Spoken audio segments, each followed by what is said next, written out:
여러분 안녕하십니까? 오늘 2021년 4월 8일 오늘의 말씀은 출애굽기 2장 11절로 25절입니다.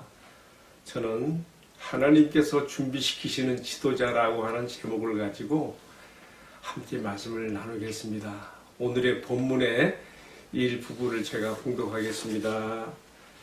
2장 15절부터 읽습니다. 바로가 이 일을 듣고 모세를 죽이고자 하여 찾는지라. 모세가 바로의 낯을 피하여 미디안 땅에 머물며 하루는 우물 곁에 앉았더라. 미디안 제사장에게 7 딸이 있었더니 그들이 와서 물을 길어 그 위에 채우고 그들의 아버지의 양떼에게 먹이려 하는데 목자들이 와서 그들을 쫓는지라. 모세가 일어나 그들을 도와 양떼에게 먹이니라. 아버지가 딸들에게 이르되 그 사람이 어디에 있느냐? 너희가 어찌하여 그 사람을 버려두고 왔느냐? 그를 청하여 음식을 대접하라 하였더라. 모세가 그와 동거하기를 기뻐하며 그가 그의 딸 시보라를 모세에게 주었더라. 그가 아들을 낳음에 모세가 그의 이름을 게르솜이라 하여 이르되 내가 타국에서 나그네 되었음이라 하였더라. 여러 해 후에 애굽왕은 죽었고 이스라엘 자손은 고된 노동으로 말미암아 탄식하여 부르짖으니 그 고된 노동으로 말미암아 부르짖는 소리가 하나님께 상달된지라.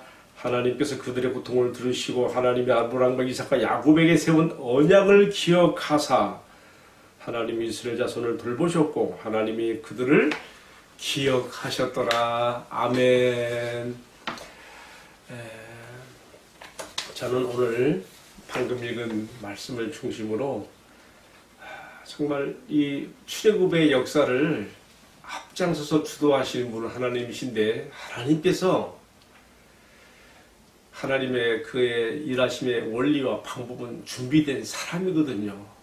강력한 바로 왕의 권위에 맞서서 주의 백성 이스라엘을 이끌어낼 만한 그런 인물을 찾는 거거든요. 하나님께서 적의 심장부에서 자라게 하신 그 모세를 이제 사용하시는 내용이 어떤 과정을 통해서 이루어지는가 오늘의 말씀에 나옵니다.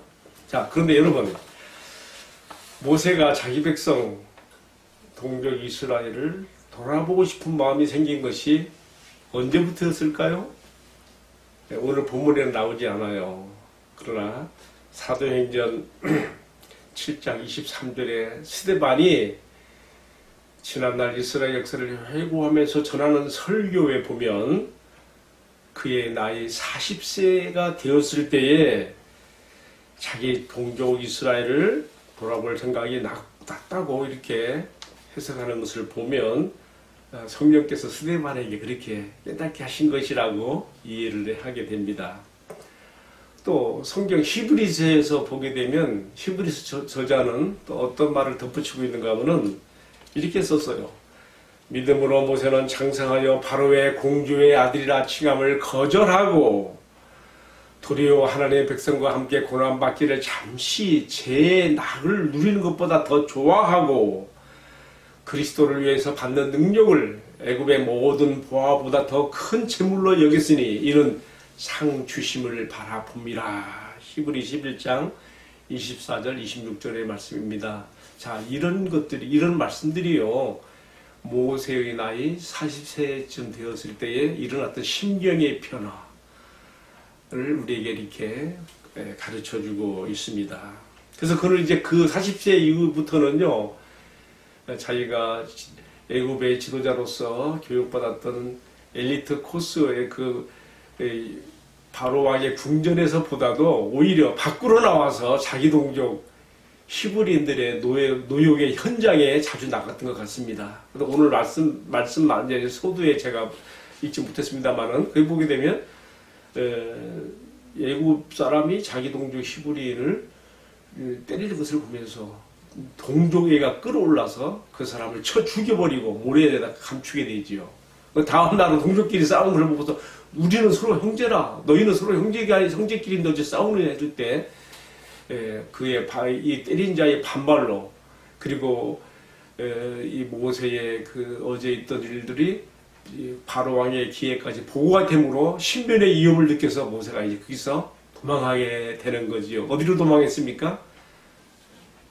예, 제가 성경 지리를 이렇게 훑어보니까 미디안 광야를, 그러니까 시나이 반도를 지나서, 제가 생각할 때는요, 시나이 반도를 지나서 아카바, 홍해바다 쪽이 아니고요, 아카바 반을 건너서 미디안으로 갔다고 생각됩니다. 왜냐하면 최근에 김승학 씨가 사우디아라비아 왕자의 주치의로 있으면서 쓴 떨기나무라는 책을 보니까 두람동 출판사가 펴낸 건데요. 예, 거기에 이 성경의 출애굽의 역사를 정말 새로 이해해야 될 지정학적인 그런 많은 해설들이 나오고 있는데 한번 여러분 참고해 볼 필요가 있어요. 어쨌든 모세는 미디안 땅으로 도망했습니다. 바로 왕의 손길에 미치지 못할 머나먼 곳으로 그는 도주했습니다. 그런데 이러한 정치적 망명을 하게 된 이런 모세의 그 미디안 생활은 정말 하나님께서 그를 참 자기 하나님의 백성 이스라엘을 인도할 지도자로 키우게 되는 배경이 됩니다.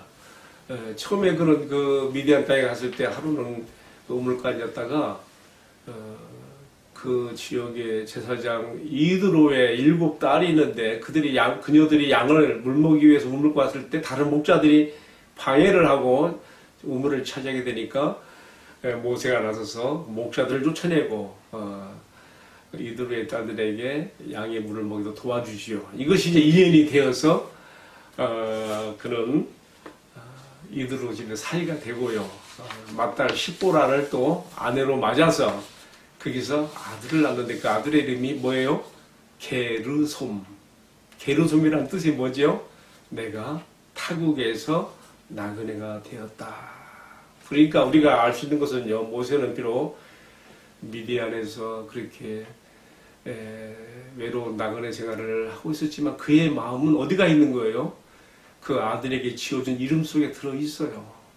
저 서편 지평선 넘어 애굽 땅에서 힘든 노역 가운데 내몰리고 있는 자기 동족 히브리인들에 대한 마음이 계속해서 그의 마음에 고통을 주었고 아픔을 주었고 그가 그 고민을 그때까지도 끌어간 것을 볼 수가 있습니다. 저는 이제 이러한 모세였기에 이제 하나님께서 그를 40년 세월 동안에 훈련시킨 다음에 마침내 자기 하나님의 백성의 지도자로 보내시는 것을 우리가 이어지는 말씀에서 이제 보게 됩니다. 모세가 이 생애 처음으로 호렙산 불꽃, 떨기나무 불꽃 가운데서 하나님의 임재 앞에 마주치게 되는데 우리 내일의 이야기는 생략하기로 하고요.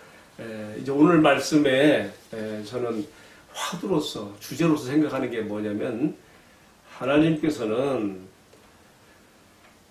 민족의 지도자들을 정말 하나님이 쓰시는 사람들을 어떻게 만드시는가, how to make, 어떻게 만들어내시는가를 모세의 미디안 광야 생활을 통해서 살펴보게 되는 것입니다.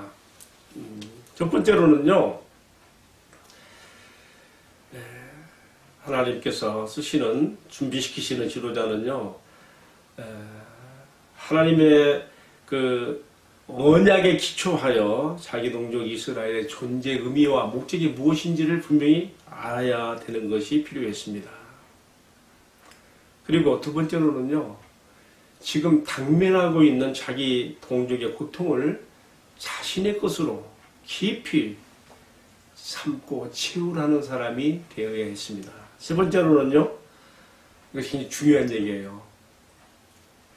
자기의 열심이 아닌 하나님의 열심을 가지고 하나님께서 친히 앞장서서 이루어 가시는 것을 바라볼 수 있는 안목을 가져야 되는 것이죠. 모세는 이것이 부족했어요. 그래서 어떻게 했습니까?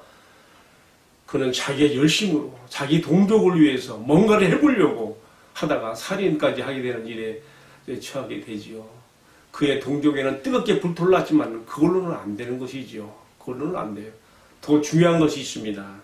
그것은 자기의 열심이 아닌 하나님의 열심을 가지고 하나님께서 앞장서서 이루어 가시는 일을 바라보면서 거기에 맞출 수 있는 사람, 필요했던 것이죠. 네 번째로는요, 하나님께서 준비시키는 지도자, 네 번째는요, 반복되는 말씀이겠습니다만은 자기는 철저히 없어지고 하나님 대신만을 드러낼 수 있는 그런 지도자, 이게 필요했던 것이죠. 하나님께서 미디안 40년 생활을 통해서 모세를 지금 이렇게 단련하신 것입니다. 그리고 이제 모세가 나는 정말 아무것도 할 수 없어. I'm nothing. 나는 아무것도 아니야. 나는 아무것도 아니야. 그렇게 되었을 때에 바로 그때가 하나님께서 내가 너를 쓸 수 있다고 하는 그 시점이 된 것이죠. 그리고 내가 너를 비로소 바로에게 맞설 만한 이스라엘의 민족의 지도자로 너를 세운다고 하신 것을 볼 수가 있습니다. 이제 오늘 말씀을 마무리하면서요, 저는 본문의 말씀을 우리 민족, 우리 대한민국, 우리 한반도에 적용해 보게 됩니다. 여러분, 우리 한반도의 지난날의 역사와 또 지금 세계에서 유일하게 분단국가로 남아있는 것과 또 이 분단으로 말미암아 파생되고 있는 많은 문제들을 보면서 정말 저는 기도할 때마다 아픈 마음으로 기도합니다. 세계 주변의 열강들이 우리 민족의 평화와 통일을 도와주는 것보다 자기들의 이해관계에 따라서 휘둘리는 것을 보면서 진정 우리 민족의 문제는 그 누구도 풀어줄 수 없고 하나님께서만이 풀어줄 수 있다고 하는 그러한 마음을 가지고 기도하게 됩니다. 여러분, 우리 민족이 1953년 7월 23일 3년여간에 거쳤던 6.25 전쟁이 끝나고 휴전으로 나라가 분단이 되었습니다. 그때부터 계산하면요, 지금 이제 분단 이후 68년, 이제 곧 70년이 되는 것이죠. 저는 이러한 우리 민족의, 우리 한반도의 상황을 생각해 보면서 정말 우리에게도 하나님 모세와 같은 지도자, 준비된 지도자를 보내주셔서 이 민족의 한 맺힌 문제를 풀어주시고 이 민족의 평화 통일로 가는 길을 열어주옵소서 간절히 기도하게 됩니다. 그런 어떤 사람이 돼야 되겠습니까? 다음 대통령은, 다음의 지도자는 어떤 당에서 어떤 인물이 나올지 모르겠지만은 이제 분단 70년의 시점을 지나게 되는 다음 차기 지도자는 정말 우리 한민족, 우리 한반도의 고통을 자신의 것으로 깊이 받아들이고 고민할 수 있는 사람이 되어야 되며, 두 번째로는요, 그 무엇으로도 또 그 누구도 해결해 줄 수 없는 우리 민족의 이 한미친 문제를 하나님께서 풀어주실 것을 바라보면서 우리 하나님의 능력에 의지하여 하나님의 이끄심을 바라보면서 이 민족의 역사 앞에 등장하게 되는 사람이 되어야 한다고 생각을 하게 됩니다. 여러분, 오늘 읽었던 본문의 말씀을요, 단지 이스라엘과 민족 지도자 모세 이해로 끝내지 마시고 오늘 우리 민족 또 우리 한반도의 문제로 가져와서 정말 하나님 우리에게도 이런 모세와 같은 지도자를 보내어 주셔서 우리 민족의 문제를 풀어줄 만한 인물이 등장하게 해달라고 간절히 기도할 수 있게 되기를 주님의 이름으로 축복합니다. 기도하겠습니다. 주님, 우리 조국 대한민국이, 우리 한반도가 지금도 허리가 동강이 난 채 세계 유일한 분단 국가로서 많은 고통을 안고 있습니다. 남북으로 분단된 것 때문에, 이도올레기의 문제 때문에, 이념의 문제 때문에 우리 남한 사회 안에서도 극심한 대립과 분열이 끝없이 분출되는 것을 봅니다. 주님, 어떻게 이런 문제를 해결하겠습니까? 어떻게 우리 민족의 마음이 하나로 모아지고 평화 통일로 가는 길이 열릴 수 있겠습니까? 그 무엇으로도, 그 누구도, 그 어떤 강대국도 해결해 줄 수 없는 우리 민족의 문제를 오직 주님께서 풀어줄 수 있고, 또 주님께서 해결하시기 위해서 우리에게 필요한 지도자를 보내어 주시되, 모세와 같이 준비된 지도자가 나와서 우리 주님의 뜻을 이 땅에 펼 수 있는 그 은혜와 축복을 우리에게 허락해 주시옵소서. 이 하늘도 주님께 맡깁니다. 이 나라의 앞길에 주님의 은혜와 평강을 나뉘어 주시고 우리 민족이 한마음 한뜻이 되고 평화와 통일로 가는 길이 열릴 수 있도록 축복해 주시옵소서. 이 모든 말씀을 존귀하신 우리 주님 예수 그리스도의 이름 받들어서 기도하옵나이다. 아멘. 마쳤습니다. 감사합니다. 오늘도 주님과 동행하는 하루 되세요.